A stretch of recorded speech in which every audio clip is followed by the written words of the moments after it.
Hey, welcome to Crafty Music Tips. This is the BEAT-SPLAINED series where I, Crafty, show you a bunch of different songs that have kind of weird timing intros and riffs. Let's make sense of this one. This is Better Man by Pearl Jam. Now, before we have a look at the timing of the riff, quick shout out to my student Craig, who was going through this with me the other day. He reminded me that I found it tricky because I was under the impression initially that Eddie Vedder is singing on beat 1, which means that the bit that he's singing with would be on beat 1.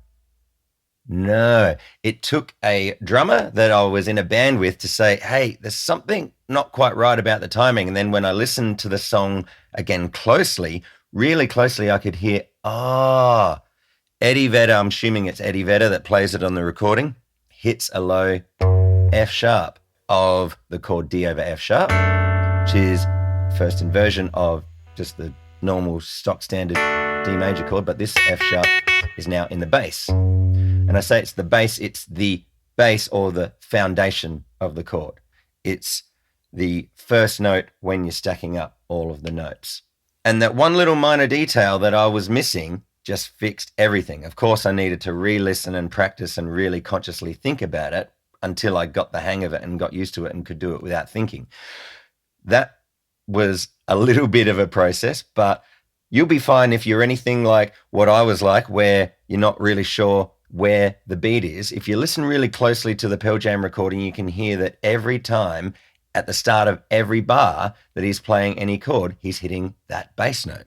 2, 3, 4, 1, 2, 1, 2, 1, 2, 1, 1, and so forth. Now, another quick thing that I'll mention that is a little bit weird is that the timing of when Eddie's singing, it's on the and of 2. 1 and 2 and 1 and 2 and 3 and 4 and 1 and 2.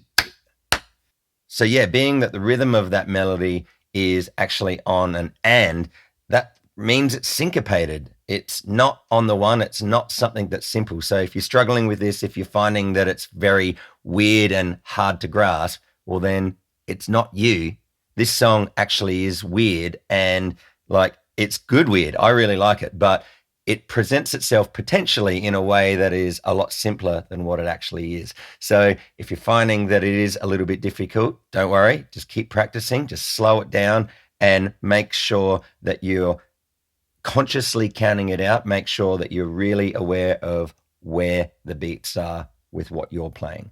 Slow and steady wins the race. Now, a quick extra tip, something that I've mentioned in some other BEAT-SPLAINED videos here in this series, is that if you're ever wondering, like, I wonder what the timing is, and there's no BEAT-SPLAINED video on a Crafty Music Tips YouTube channel to be able to give you all the answers, well, usually later in the song, it could be later in the verse or just at some point later, if you're wondering about the timing because there's no drums, well, when the drums kick in, it's usually an indicator of, there's the beat, there's the timing. And so in this song, the drums don't actually start until halfway through the second verse. So you've got at least a minute to wait until you go, right, now I can hear the timing. Then it's a matter of then trying to imagine a drum beat over 2, 3, and 4, and 1, 2, 3, etc. Easier said than done, of course, but it's a helpful tip that's really helped me out. I hope it helps you out as well. There's no limit to what we can imagine.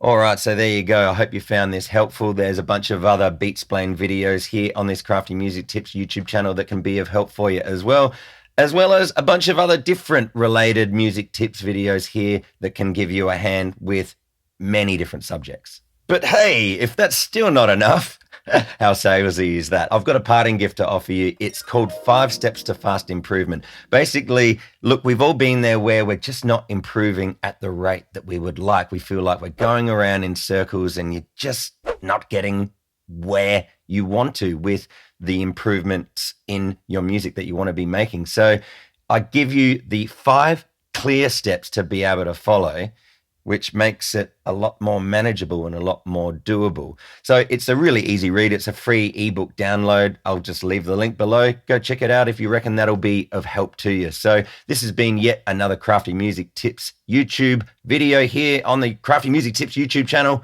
Hope it was helpful. I'll just leave you with a parting saying, you don't have to do all of the things right now. Just do the next thing. I'll see you soon. Cheers.